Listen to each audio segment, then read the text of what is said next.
Donc, oui, je voudrais peut-être ajouter à mentir sur les réseaux de chauffage. Il y a quand même pas mal de réseaux de chauffage en France. Paris est par exemple un très bon réseau de chauffage. Il y a d'autres villes, Grenoble, et on pourrait chauffer ces villes avec la chaleur des centrales nucléaires. Par exemple, on pourrait chauffer Paris avec Nogent.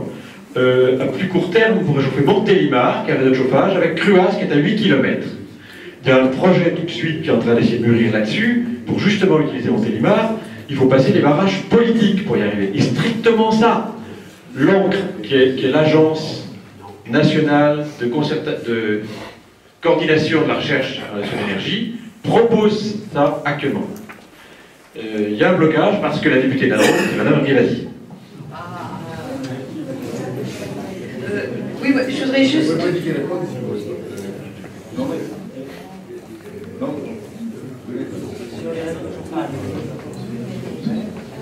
Effectivement, Grenoble a un réseau de chauffage sur la Villeneuve, mais ça c'est grâce aux Jeux Olympiques et au fait qu'on a voulu éliminer les ordures ménagères.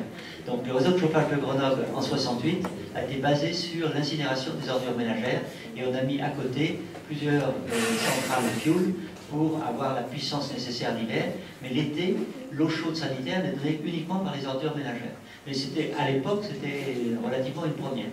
Alors sur Paris, il y a quelques réseaux de chauffage, mais c'est même pas l'ensemble de Paris. Il y a des expériences. Comment ? Alors, il y a des expériences actuellement pour faire dans les bâtiments chauffage et réfrigération l'été. Parce qu'il y a des demandes de réfrigération relativement importantes. Non, je voulais simplement rappeler que la première source de pollution à l'intérieur des maisons, c'est le tabac. Alors, d'après les chiffres que j'ai, c'est la troisième.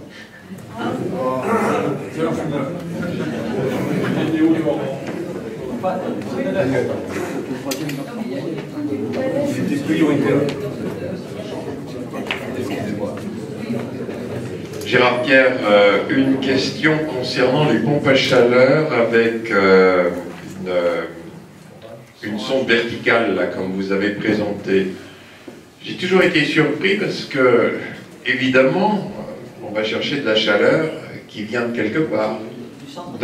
Donc on va la chercher du centre de la Terre. D'accord, mais quand même, le flux de chaleur venant du centre de la Terre doit être à peu près 10 000 fois moins important que le flux de chaleur venant du Soleil. Alors est-ce que là, on n'est pas en train de puiser plutôt sur un stock de chaleur, et au bout d'un certain temps, ça va s'arrêter, c'est-à-dire on va refroidir finalement cette chose-là? C'est ça ma question, finalement. Bon, voilà. Oui, je récupère.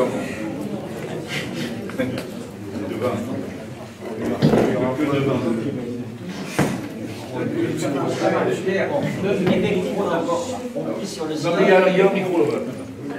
Effectivement, on pisse sur le stock. La réserve se compte en milliards d'années.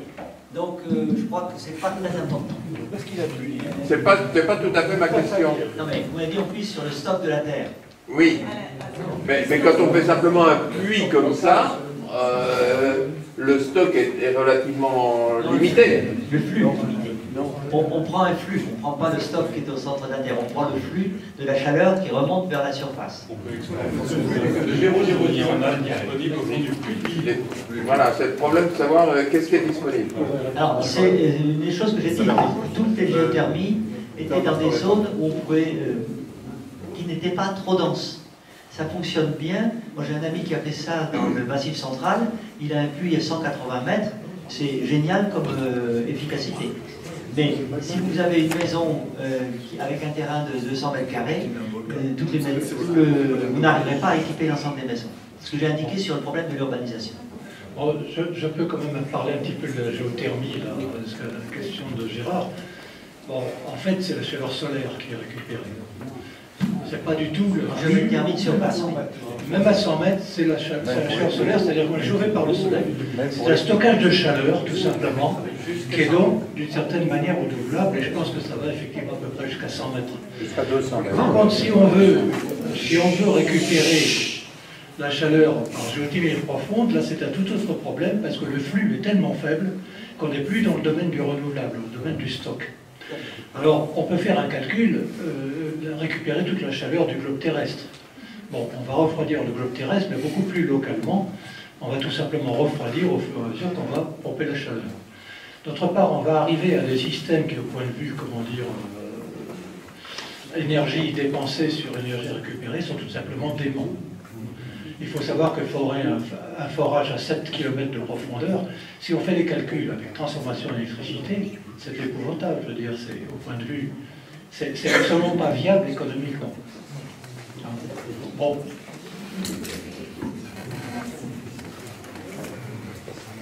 Ma question portait sur la VMC et les pompes à chaleur. En fait, il y a des expérimentations en cours à différentes échelles, que ce soit au niveau de l'habitat individuel ou même de bâtiments collectifs, sur la combinaison d'une VMC double flux et d'une pompe à chaleur. On appelle ça la VMC thermodynamique.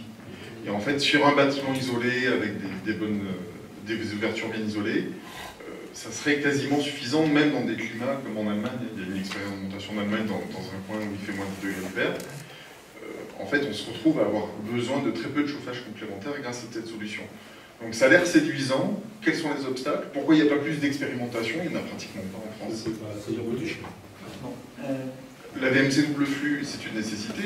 Et la pompe à chaleur qu'il faut, elle est tellement ridicule au niveau puissance que ça coûte pas cher. Oui, mais les bâtiments ne sont pas assez isolés. Non, seulement sur des bâtiments neufs. On ne parle pas de rénovation, on parle de bâtiments neufs. Ils sont isolés, il y a l'air quasi.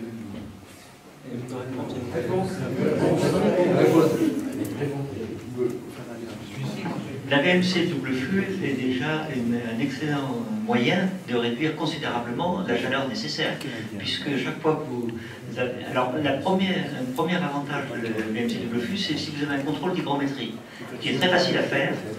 Le frein, il est double, c'est que la VMC double flux nécessite un organe central et une distribution, et qu'en logement neuf, c'est assez facile à faire, en logement ancien, c'est un peu plus compliqué, sauf si vous avez la place pour mettre des doubles plafonds.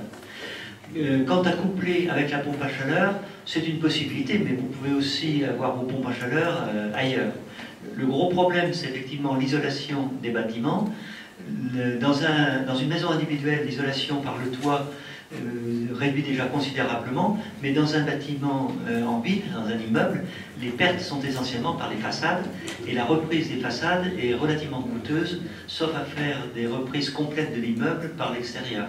Et si vous regardez les immeubles BBC, ils ont de gros problèmes quand on a la jonction entre le mur extérieur et les planchers, parce que vous avez des ponts thermiques à chaque fois.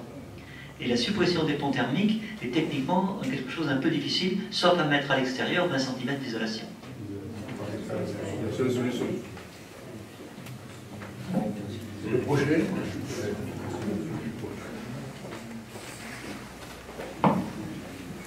En ce qui concerne effectivement VMC et pompe à chaleur, il y a des exemples qui marchent en France sur des maisons neuves, mais il faut non seulement une bonne isolation, mais il faut avoir une maison qui soit étanche. Et on n'ouvre pas les fenêtres pendant pratiquement tout le temps, c'est-à-dire c'est les maisons zéro énergie. Sinon, il vous faut une énorme pompe à chaleur, c'est compliqué. Bon, je voudrais sur deux points commenter. Sur le chauffage urbain, effectivement, bon, je connais très bien le chauffage urbain de Grenoble, ça fait 3 ans que je travaille dessus, hein, parce que, et c'est un point que je n'arrive pas à comprendre, on travaille dessus parce que le coût du mégawattheure vendu nous paraissait trop cher. Et effectivement, on a trouvé quelques sources sur lesquelles on pourrait un peu gagner, mais on s'aperçoit que le principal problème pour avoir un mégawattheure qui concourt au coût du mégawattheure, ce sont les investissements et entretiens. Actuellement, à Grenoble, le coût des combustibles est de l'ordre de 35 à 40% du coût du mégawattheure. Et ils ont fait des efforts, ils sont au bois, ils sont à plus de 50% de renouvelables, donc on est avec une TVA à 5%. Malgré ça, on a des coûts qui sont actuellement de l'ordre de 70 € du mégawattheure, c'est-à-dire qu'on est quelques fois moins cher que le gaz, et j'ai des exemples où le gaz vient concurrencer le chauffage urbain, parce qu'il y a un coût d'investissement qui paraît très grand, et ça j'ai du mal à le comprendre, mais c'est comme ça. Enfin, je continue à travailler sur le sujet, et on n'a pas fini, mais c'est un sacré problème, parce que c'est quand même un coût moyen en France. Celui de Grenoble, on l'a trouvé trop haut, mais on s'aperçoit que la majorité, c'est quand même dans la moyenne des coûts français. Donc ça veut dire que chez les autres aussi, l'investissement doit coûter cher. Par rapport à ce que disait Bernard sur l'utilisation de l'eau, de la chaleur perdue des centrales nucléaires, bon, il y a un papier de l'oiseau là-dessus que je peux recommander et passer à des gens qui veulent. Il y a quand même le problème, c'est qu'on ne prend pas l'eau à la sortie. Il faut diminuer le rendement de la centrale. Et c'est pas si simple. Et il faut pouvoir aussi stocker, si on veut que ça soit intéressant, été-hiver. Donc l'oiseau a travaillé là-dessus. Les conclusions ne sont quand même pas d'un optimisme délirant. Je voudrais juste faire un dernier commentaire, parce qu'on a parlé de la précarité énergétique hier. Les Anglais, qui sont plus avancés que nous dans l'étude de la précarité énergétique, ils ont calculé le nombre de morts, ils ont étudié le nombre de morts dus à la précarité énergétique par an. C'est de l'ordre de 7500 pour le Royaume-Uni, ce qui veut dire que si vous extrapolez ça à tout ce que ça peut donner sur les maladies et choses comme ça, pour la sécurité sociale, lutter contre la précarité énergétique, c'est une source de gains qui est absolument non pris en compte, mais qui est important. Et la précarité énergétique, on ne trouve pas des gens qui ont des problèmes d'humidité trop basse, on trouve des gens qui ont tous des problèmes d'humidité trop haute. Et eux, ils cherchent à augmenter le chauffage parce que plus l'humidité est importante, plus ils ont la sensation de froid. Et ça, on est obligé de lutter là-dessus et c'est très compliqué parce que c'est tout le bâtiment qu'il faut revoir.